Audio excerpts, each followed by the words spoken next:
May said, 1982, 3:15 a.m., Munich, the basement of Musicland Studios.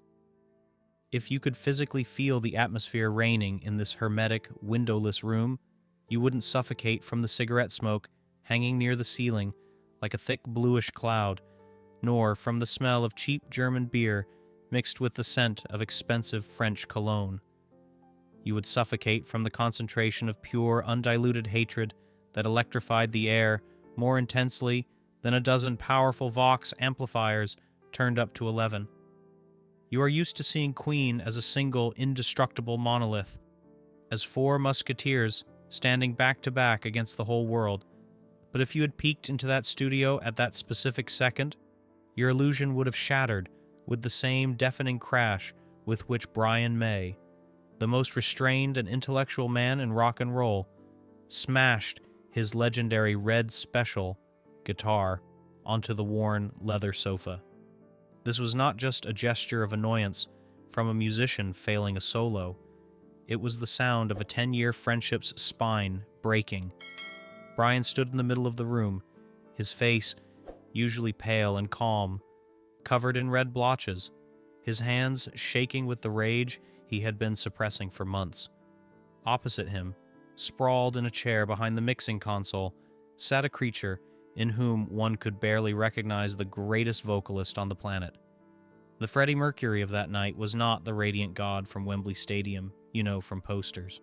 This was a shadow man, emaciated, with a feverish glint in his eyes, his jaw clenched from stimulants, and wearing that arrogant, poisonous smirk that spoke louder than any words. I am the king here, and you are just my entourage. But why did Brian, a man who had tolerated the frontman's whims for years, decide that today was enough? Do you think it was about the music? Yes, they were recording Hot Space, the most controversial album in their discography, and Freddie, obsessed with the Munich club life, was forcing the rockers to play primitive disco, calling their guitar riffs rubbish from the last century. But that is just the tip of the iceberg, a convenient lie for the press. The real reason for the conflict sat not behind the console, but in a dark corner of the room, in the shadows, like a spider weaving its web. It was Paul Prenter, Freddie's personal manager, a man Roger Taylor would later call the devil in the flesh. He wasn't a musician. He wasn't a producer. He was a professional parasite whose job consisted of one thing: whispering in Freddie's ear that the band was holding him back, that they envied his genius, and that only here in Munich, amidst the endless party and white powder, was he truly loved. That night, Prenter did what he always did. When Brian tried to offer an idea for an arrangement, Paul chuckled loudly and poured Freddie another glass of vodka, whispering something that made Mercury burst into that unpleasant, barking laugh that made the other band members' blood run cold. It wasn't the laugh of a friend. It was the laugh of a stranger. In that moment, Brian realized a terrible thing. Freddie no longer belonged to Queen. His soul, his mind, and his talent were being slowly devoured, piece by piece, by this city and this man in the corner. Munich had become not a creative laboratory, but a capsule of isolation, where reality was distorted beyond recognition. You look at this scene and think, well, they'll shout and make up. It's Queen. But here the Santa Barbara effect kicks in, turning everything upside down. Do you think Freddie behaved like a tyrant because he enjoyed the power? Because he was an egoist who fancied himself a god? You are mistaken. If you could get inside his head at that second, you would see not triumph, but the panic of a drowning man.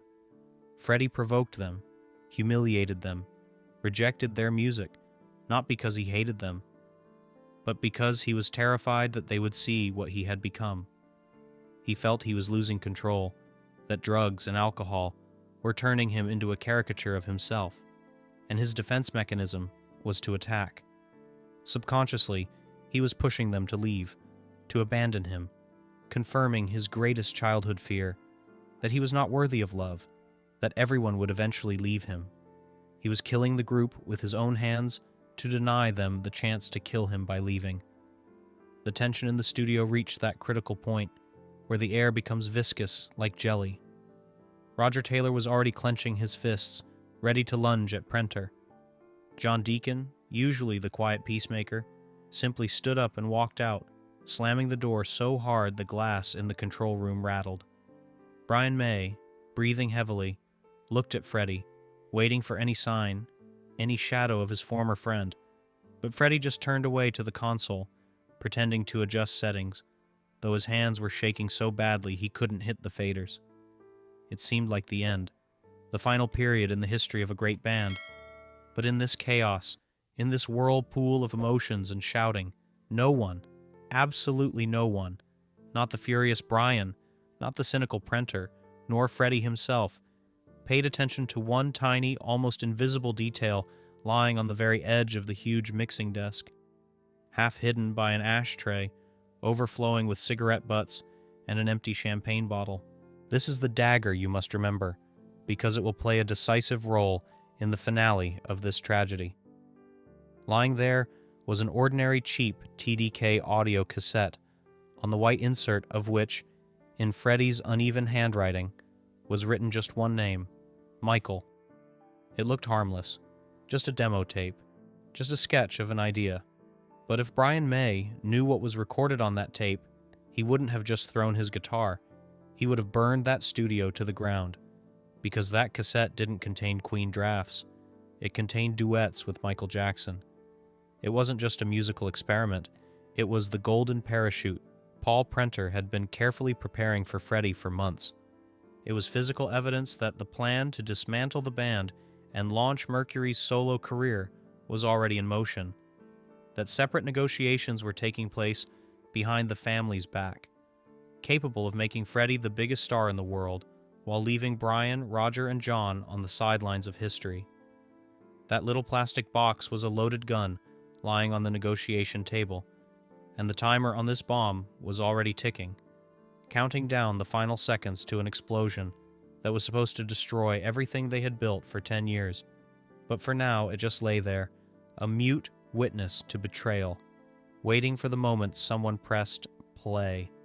Welcome to Munich in the early 80s, a city that looks like a gingerbread house, with Gothic cathedrals and cozy beer halls on tourist postcards. But for Freddie Mercury, this city became not a refuge, but the most expensive and glittering meat grinder for the soul that money could buy. You think you know the history of this period, the parties, the freedom, the mustache, the leather jackets, but let's wipe away this glamorous veneer and look at the underside, where neon lights serve only as backlighting for the slow decay of personality. Munich was the perfect trap. It offered the anonymity Freddie so craved in London, where every paparazzi knew the color of his underwear. But in return, this city demanded a fee not written in contracts, complete, total isolation from reality. From 1979 to 1985, Mercury's life turned into a mad pendulum, swinging between genius and self-destruction, where day and night swapped places. By day he tried to work in the studio, fighting a monstrous hangover, and by night he plunged into the labyrinths of gay clubs, trying to outrun the silence ringing in his ears. But Freddie's main enemy wasn't hiding at the bottom of a bottle of Stolichnaya vodka, or in the lines of white powder, scattered on the mirrored tables of the Henderson Club. The enemy stood right behind him, breathing down his neck, and bore the name Paul Prenter. You have surely heard this name. Queen fans pronounce it with the same disgust with which historians speak of Judas. But do you understand the true mechanics of what this man did to the band? Prenter wasn't just a bad manager who stole money. He was the architect of a wall, growing brick by brick between Freddie and the rest of the world. Roger Taylor, a man who never minced words, called him the devil in the flesh, and that was no metaphor. Prenter acted like a virus infiltrating an operating system. He intercepted phone calls when Brian May tried to reach his friend from London. He threw away letters from Freddie's parents. He filtered information so that only what benefited Paul reached the vocalist's ears. Why did he need this? The answer is simple and chillingly cynical. A weak, frightened, and lonely Freddie was incredibly easy to control. Prenter created an artificial reality in which he was the only protector, the only friend, and the only one who truly understood the genius, while the others, the band, family, Mary Austin, were supposedly just jealous of his success and wanted to limit his freedom. This poisonous lie dripped into Freddie's ears every day, corroding the trust built over years, and by the time Hot Space was being recorded, Mercury was already looking at his brothers in arms, not as allies, but as jailers preventing him from flying. And so, when Queen arrived in Munich to record the new record, they entered not a creative laboratory, but a battlefield, where the rules changed every 5 minutes. Do you remember that Queen sound that made stadiums tremble? Powerful guitars, complex harmonies, epic scale. Forget it. Under the influence of the Munich club scene and Prenter's whisperings, Freddie declared that rock and roll was dead, that guitar solos were garbage for old men, and that the future belonged to drum machines and synthetic funk. Imagine the face of Brian May, an astrophysicist and virtuoso, being told that his instrument, his voice, is no longer needed. The conflict in the studio escalated into open war. Roger Taylor furiously threw drumsticks at the wall, screaming that they were turning into a cheap disco band. John Deacon, usually the calmest, drank himself into oblivion just to survive the recording session. And Freddie stood in the middle of this chaos with the icy calm of a tyrant, claiming that only he knew which way the wind of change was blowing. Ask yourself honestly, if your best friend, with whom you had been through hell and high water, suddenly started drowning in a swamp, but struck you in the face and spat in your soul at every attempt you made to extend a helping hand, would you stay? Or would the instinct of self-preservation force you to turn around and leave, saving yourself from insanity? Most people would choose salvation. Queen were millimeters away from breaking up during those days, and no one would have judged them. But here triggers that very Santa Barbara effect, which forces you to view the situation from a completely different angle, overturning all your perceptions of Freddie's motives. You look at the chronicle of those years and see a domineering, capricious egoist enjoying his position, reveling in power over the band. But this is the greatest optical illusion. In reality, deep inside, under layers of makeup and bravado, Freddie was an absolute terror. Every night, when the music in the club died down and the friends slithered back to their holes, leaving him alone in a huge, cold apartment, he faced the brutal truth. These people didn't love him. They loved his checkbook. They loved the free champagne. They loved the reflected light of his fame. But if he lost his voice tomorrow, they would vanish faster than cigarette smoke. He pushed the band away, provoked Brian and Roger, humiliated their musical ideas, not because he hated them, but because he was subconsciously testing their durability. It was a cry for help disguised as aggression. With every scandal, he seemed to be asking, "And if I am like this? Terrible, unbearable, betraying our ideals, will you still stay with me? Or will you leave me like everyone else?" He was ashamed of what he had become, ashamed of his dependence on Prenter and drugs, and this shame transformed into attack. He was trying to destroy Queen with his own hands, to preempt the betrayal he felt was inevitable. He wasn't a king intoxicated with power. He was a hostage with classic Stockholm syndrome regarding his own lifestyle, and every day in Munich tightened the noose around his neck a little more, while the other band members packed their suitcases, ready to take the final step out the door. One night, when the hands of the studio clock in the Munich dungeon of Musicland passed the critical mark of 4 a.m., the invisible string that had held the fate of Queen together for the last 10 years finally snapped. But the sound was not loud like an explosion, but quiet and terrifying, like the click of a gun hammer at a temple. You probably imagine the breakup of a great band as a grandiose scandal with smashing dishes, screams, and fights worthy of tabloid front pages. But the reality of that night was far more sinister, because real tragedies happen not in noise, but in whispers. Brian May, a man whose patience was considered as infinite as the cosmos he studied, suddenly stopped arguing. He stopped trying to explain to Freddie that a drum machine couldn't replace the living heart of a drummer. He stopped defending his solos against Paul Prenter's attacks. He simply fell silent. And that silence frightened the sound engineers in the room more than any hysteria, because it was the silence of a man who had already made a decision and saw no further point in wasting words on the dead. Brian slowly, with frightening method, began to pack his red special guitar into its case. You have to understand what this means. He wasn't just putting away an instrument after a session. He was packing his soul. He was taking his sound out of this room forever. Every click of the latch on the guitar case sounded in that deathly silence, like the blow of a hammer driving a nail into the lid of Queen's coffin. Roger Taylor sat in the corner, head in his hands, unable to watch, and John Deacon, having left the premises long ago, left behind only an empty chair that now seemed like a monument to their shattered unity. Freddie Mercury stood in the middle of the studio, swaying from a mixture of alcohol and fatigue, watching the back of the departing Brian. At that moment, an alarm should have rung in Freddie's head, but his consciousness, clouded by the Munich haze, refused to perceive reality. He thought this was another bluff, another quarrel after which they would make up, as had happened hundreds of times.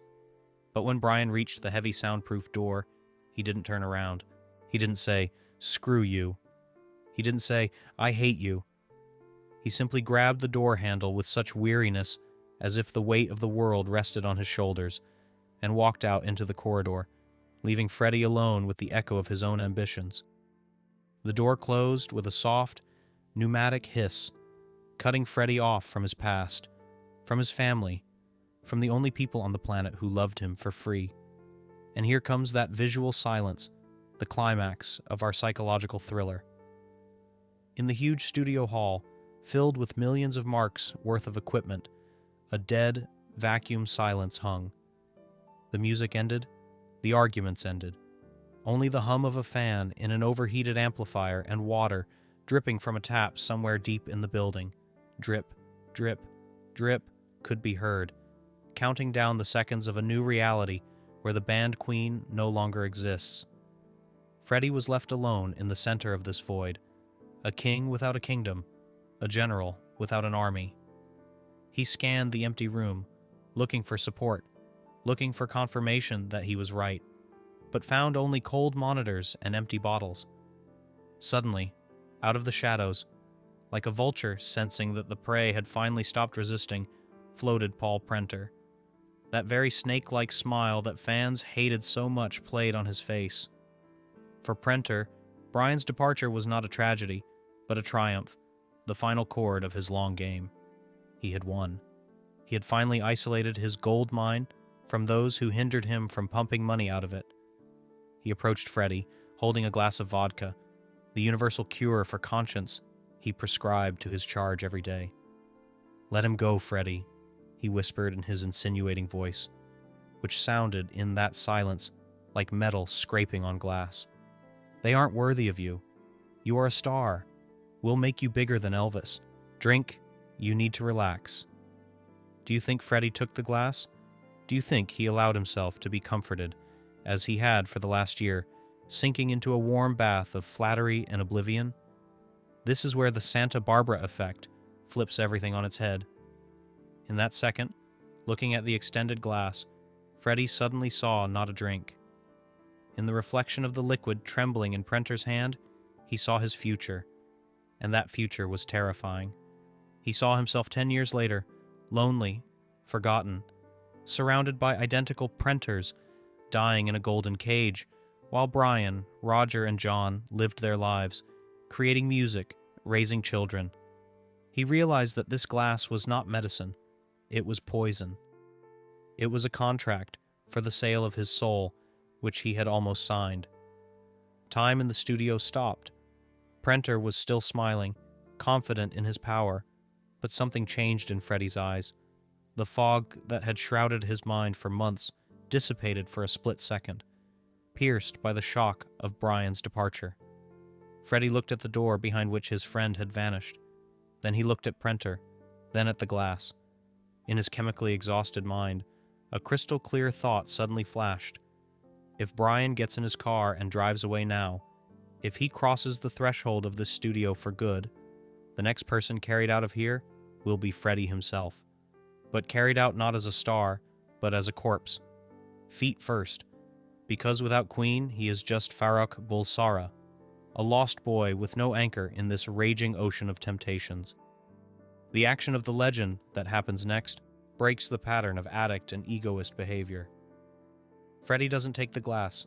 He doesn't scream. He takes a step back, a physical step back from Prenter, as if from a source of radiation. His hand, which was already reaching for the drink, freezes in the air and then slowly lowers. In his gaze directed at the manager, there is no gratitude, but a cold, piercing recognition. He sees Paul for the first time not as a friend, but as a jailer who has just slammed the final bar shut.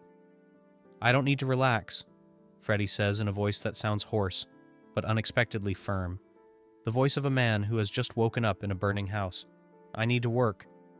Prenter freezes, his smile sliding off his face like bad makeup. He doesn't understand what happened. He thought he had broken Freddie, but he failed to consider one thing. Mercury's fear of loneliness was great, but the fear of becoming a nobody proved stronger. In this dead silence, broken only by the hum of tubes, Freddie Mercury makes a decision worth more than all the platinum records in the world. He realizes that the crown on his head is worthless if the throne room is empty. He turns his back on Prenter, his back on temptation, his back on his Munich paradise, and looks at the closed door behind which his real life disappeared. He doesn't yet know if he can fix everything. He doesn't know if Brian will forgive him, but he knows for sure that if he stays in this room for another minute, he will die. And then, in this ringing silence, Freddie takes the first breath of a free man in 3 years, a breath that smells not of stale alcohol, but of the fear of loss, and this fear becomes his only salvation. The sound of the heavy steel door slamming behind Brian May rang out in the dead silence of the studio not as a period, but as the shot of a starting pistol that finally snapped Freddie Mercury out of his catatonic stupor. In that fraction of a second, when the echo of his guitarist's footsteps faded in the corridor, Freddie felt not relief, but the chilling horror of free fall without a parachute. He physically felt how the invisible umbilical cord that had fed his creativity for the last 10 years was cut by the dull knife of his own selfishness. Do you think he ran after him immediately? No. First he froze, and his gaze fell on Paul Prenter, who was already opening his mouth to utter another sweet lie about how we'll manage without these losers. But Freddie didn't let him make a sound. He bolted. It wasn't a beautiful run of a hero from a Hollywood movie. It was a clumsy, desperate dash of a man whose body was poisoned by toxins and lungs burned by cigarettes. A man running not for a friend, but for his own life. He flew into the corridor, tripping over cables, his breath coming out in rasps, heart pounding somewhere in his throat, and every meter of that endless, dimly lit corridor of Musicland Studios seemed like a kilometer to him. He saw Brian's back at the very exit, at that boundary beyond which began the cold Munich night and the end of the Band Queen. Brian had already grasped the door handle, his silhouette tense like a taut string ready to snap. "Brian!" Freddie's scream cracked into falsetto, sounding pathetic and broken, echoing off the concrete walls. The guitarist froze. His hand remained on the door. He didn't turn around immediately. Do you feel this tension? At this moment, the viewer expects a classic scene of repentance. Tears, hugs, words like, "Forgive me, I was an idiot, I love you." We are used to this in movies, but Queen is not a melodrama. It is rock and roll, and different laws of physics of human relationships apply here. Brian slowly turned around. There were no tears in his eyes. There was the fatigue of a man who had just buried his dream. He looked at Freddie, sweaty, shaking, pupils dilated, and waited. For what? Another insult? Another drunken outburst? And here the Santa Barbara effect triggers, flipping your expectations upside down. Instead of falling to his knees, instead of begging for forgiveness, Freddie takes a deep breath, straightens up, trying to gather the remnants of his royal dignity, and utters a phrase that seems absolutely inappropriate in this tragic scene. He looks Brian straight in the eye and says, "Your solo, in las palabras de amor." It sounds too soft. We need more distortion. We need dirt. Do you understand what happened? Brian blinked. He expected anything but professional criticism at 3 a.m. in a hallway, 1 foot out on the street. But precisely in this absurd, dry phrase lay the deepest truth Freddie was capable of. He didn't know how to say "I love you" in the language of people. He said it in the language of music. By saying "we need to work," he admitted that without Brian's guitar, his song was nothing. He admitted his power, his necessity, his indispensability, without debasing himself with sentimentality, which they both, as true Brits, despised. Brian stood silently for 5 long seconds. He looked at Freddie, trying to understand if the drug or the friend was speaking to him. And suddenly, at the corners of the guitarist's lips, under the mop of curly hair, a barely noticeable smile flickered. He removed his hand from the door handle. "Dirt, you say?" he asked quietly. Freddie nodded, afraid to scare off this fragile moment of truce. "Then let's go," Brian said, turning back toward the studio. "Before I change my mind." They returned to the room, and the atmosphere changed instantly. The air was no longer saturated with hatred. It was charged with the electricity of work. But in the corner, in the shadows, Paul Prenter still sat, his face twisted with rage. He realized he was losing control, that his puppet was cutting the strings, and then he decided to play his last, strongest card, that very dagger we planted in the first act. Prenter slowly picked up that very audio cassette, labeled Michael, from the table. He twirled it in his hands, catching the light of the lamp so Freddie would see it. This was his trump card. Demo recordings with Michael Jackson.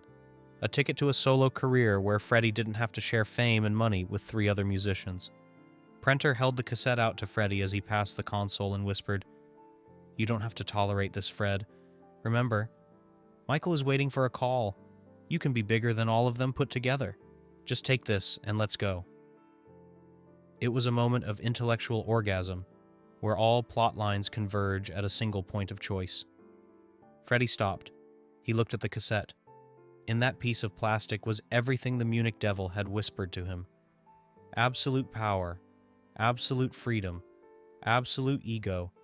It was the easy path, a path where no one argues with you about guitar solos, a path that would lead him to total isolation and ultimately to death in solitude. He shifted his gaze to Brian, who was already plugging his red special into the amp, ignoring the manager. Brian, who had just come back through the door for him. Brian, who was his family, even when Freddie acted like a monster. What did Freddie do? Do you expect him to take the cassette and throw it in the trash? Or break it over his knee? No, that would be too theatrical. He did something more humiliating for Prenter and more powerful for history. He looked at the cassette, then at Paul, and boredom appeared in his eyes. "Leave it where you found it, darling," he threw over his shoulder, not even slowing his pace. "We have a real record here." He walked past his golden parachute, leaving it lying in the dust and ash of cigarette butts like useless garbage.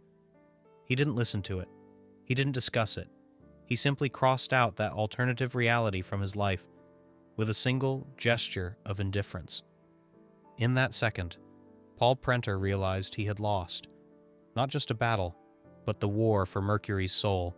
The cassette with the recording that could have changed the history of pop music remained lying on the edge of the table, forgotten and unnecessary, because Freddie chose not easy fame, but difficult love.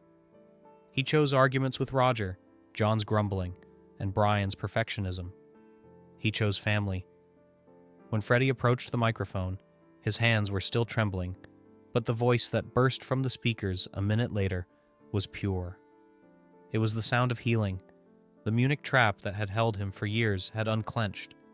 Yes, ahead were still years of struggle, firing Prenter, the diagnosis, and pain, but specifically that night, by refusing the solo mirage for the sake of the real band, Freddie saved not only Queen, he saved himself. If he had taken that cassette and left with Prenter, there would have been no Wembley Stadium in '85, no Radio Gaga, no legend. There would have been only a lonely star burned out in the atmosphere of its own vanity. But he stayed, and when Brian struck the strings, extracting that very dirty sound Freddie had asked for, it didn't sound like music. It sounded like the heartbeat of a man who had just been pulled back from the other side. The music cuts off abruptly on the highest, trembling note of Brian May's guitar solo, and the screen goes dark, leaving you alone with that ringing, vacuum silence that always follows a storm. But don't rush to exhale and reach for the close video button, because right now, in these final minutes, we must lance the main abscess of this story, which still hurts to this day. You look into the sad, black-lined eyes of Freddie Mercury in archival footage of that period and seek relief in them. You want to believe that as soon as the studio door closed and they started working, the nightmare ended. But reality is not a Disney fairy tale, and the demons Freddie fed in Munich for 3 years didn't disappear. They simply hid in the shadows, awaiting their hour. Let's return to that audio cassette labeled Michael, which Freddie left lying on the edge of the mixing console, to that small piece of plastic that became our dagger. Do you realize exactly what was left lying in that dust among cigarette butts? It wasn't just a recording. It was a ticket to a life where Freddie Mercury could have become bigger than Michael Jackson, bigger than Queen, bigger than music itself. If he had taken it, if he had succumbed to Paul Prenter's whisper, the world would have received perhaps the greatest pop duo in history, but would have lost a rock legend. The abandoned cassette is not just a prop. It is a monument to a killed ego. That night, Freddie performed an act that contradicts all logic of show business. He voluntarily renounced absolute personal power for the sake of a collective that at that moment, let's be honest, was dragging him to the bottom with its commercial failures. But here arises a question that should make your brain boil. Was this sacrifice justified? Fans still spit in the direction of the Hot Space album, calling it the band's worst mistake, a failure, a misunderstanding. But let's apply the Santa Barbara effect and flip this chessboard to see the truth hidden behind sales figures. You think Hot Space is garbage? You are mistaken. It was that necessary, painful burn without which the phoenix cannot rise from the ashes. Without this failed album, agonized over in a drunken stupor, without these quarrels, where chairs flew into walls, Queen would never have understood how much they needed each other. The Munich hell became the forge in which their friendship was smelted. They entered as colleagues and emerged as survivors of a shipwreck, bound by the same blood. If there had been no Munich, if Freddie hadn't reached that bottom where he almost lost Brian, they wouldn't have had that fierce, hungry energy with which they took the stage at Live Aid in 1985. Do you understand the connection? The triumph at Wembley, those 20 minutes that changed the world, were paid for by that very night in the basement of Musicland. Freddie came out to the crowd, not as a spoiled star, but as a man who had looked into the abyss of loneliness and miraculously tore himself back to the light.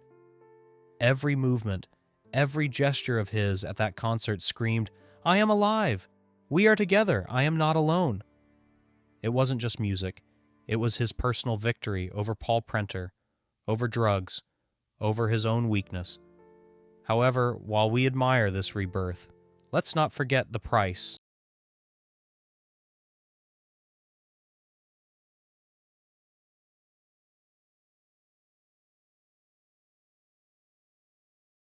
We are used to seeing him as a caricature devil who seduced an innocent angel, pumped him with poison, and tried to steal his soul. This is a convenient version. It allows us to justify Freddie, making him a pure victim of circumstances. But I want you now, looking at the final credits of this drama, to ask yourself the most uncomfortable, cruelest question that destroys this black and white myth. Was Freddie really a victim? Look truth in the eye.